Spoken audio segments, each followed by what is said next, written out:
Le robot en fait Spoutnik il vient d'un couple d'agriculteurs, d'un couple d'aviculteurs exactement de la Mayenne qui sont en élevage de poules reproduction en sélection. Et sur un lot ils ont eu un problème en fait d'animaux qui ne bougeaient plus. Et l'épouse en fait de l'éleveur à l'origine de ce projet-là a fait un surménage. Et donc du coup l'éleveur s'est dit qu'il fallait trouver une solution pour vraiment faire bouger les animaux parce que c'est une tâche qui est importante et nécessaire en élevage de poules reproduction. Et il a essayé de chercher des solutions qui pensaient exister en fait dans le commerce, sauf qu'il n'y avait rien du tout. Il a essayé de mettre certains outils qui sont rapidement devenus non fonctionnels avec l'environnement assez rude, on va dire, en élevage avicole. Et du coup, il s'est dit s'il n'y a pas de solution qui existe, il faut l'inventer, il faut la développer. Et du coup, avec une société, un cabinet qui travaille en robotique, ils se sont associés pour pouvoir développer un prototype et concevoir en fait le produit. Donc ils ont travaillé là-desus dans les années 2015-2016 et en 2016 ils ont présenté le robot T1 qui était le prototype de l'entreprise. Ils l'ont présenté au SPACE 2016 et ils ont eu en fait l'InnovSpace 3 étoiles. Donc ce qui est quand même assez important. Et là on a eu pas mal de demandes de retours d'éleveurs qui nous ont dit nous on veut ce produit-là, on le trouve intéressant. Et donc c'est là que l'idée est de dire on va pas rester à un robot, on va vraiment faire un produit et on va le commercialiser à partir de là. Donc on a continué à travailler pour sortir un produit commercialisable en septembre 2017 où on a sorti le Spoutnik, donc qui est le produit qu'on a aujourd'hui en présentation et qui est commercialisé depuis cette date-là. Donc le robot tout simplement il va se déplacer de manière complètement aléatoire dans le bâtiment pour permettre en fait d'avoir une animation au niveau des animaux.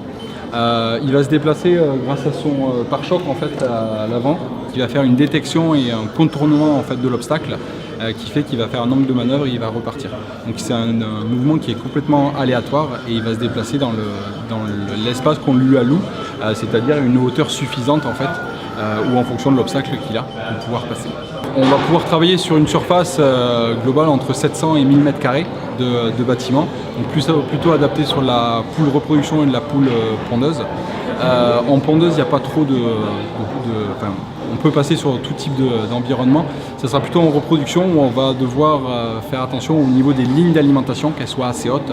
On a besoin de 20 cm en fait pour passer sous les lignes d'alimentation. Et quand c'est des chaînes plates, 1 mètre entre les chaînes, entre les pieds de chaîne, s'il y a des pieds. Donc c'est les seules contraintes qu'on a besoin pour que le robot puisse passer facilement et faire son travail qu'on a besoin. Quand on va faire de l'animation au niveau des animaux, donc ça sera très souvent sur la partie gisoire.